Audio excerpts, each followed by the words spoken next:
asked some of the seniors about, trying to manage their emotions coming out of the tunnel and then with that quick turnaround. What's that like for you trying to, keep that in check? Because obviously they're going to be emotional. I would imagine you would too. You talking about with the senior, With last the game? ceremony. Yeah, I think so. I think, I'm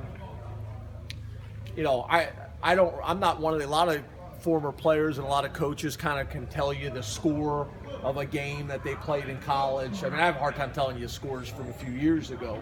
But what I did tell the team is the game you remember. I remember my last game. I remember my last game with the guys and the emotion on the field. I even remember my junior year.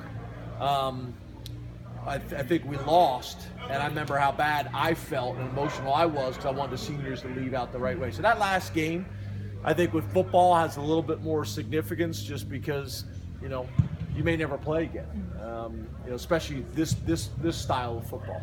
So, and then I think like we talked about before, I think, everything that's gone on here the last 3-4 years and what this group has meant, magnifies it. So, yeah, I think, fortunately for us, we're going to be playing postseason, so the team's going to stay together and have more time together. But running out of Beaver, this will be the last time they do that. James, but to follow up, how about you? How emotional will you be? Because it seems like you're somebody who does get emotional, and I don't mean that in a negative way. No. But in these situations, I don't take being emotional as a negative thing. Some coaches do. Yeah, I don't.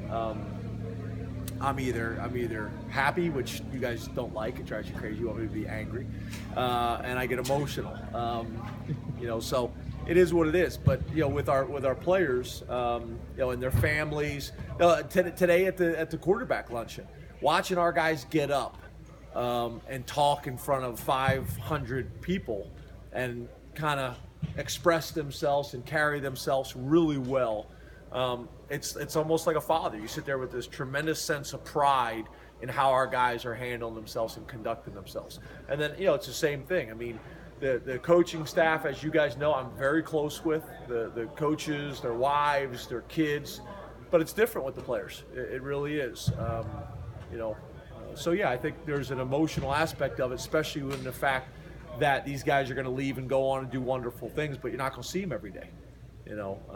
I think there comes a point where they don't want to see you every day, and there comes a point where you don't want to see them.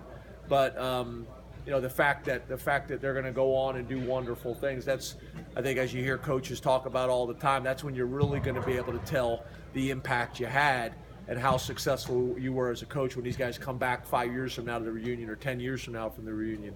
I could only imagine when Joe was here and 20 years, 30 years, and guys are still coming back. And I think that's one of the things that made Penn State so special for so long.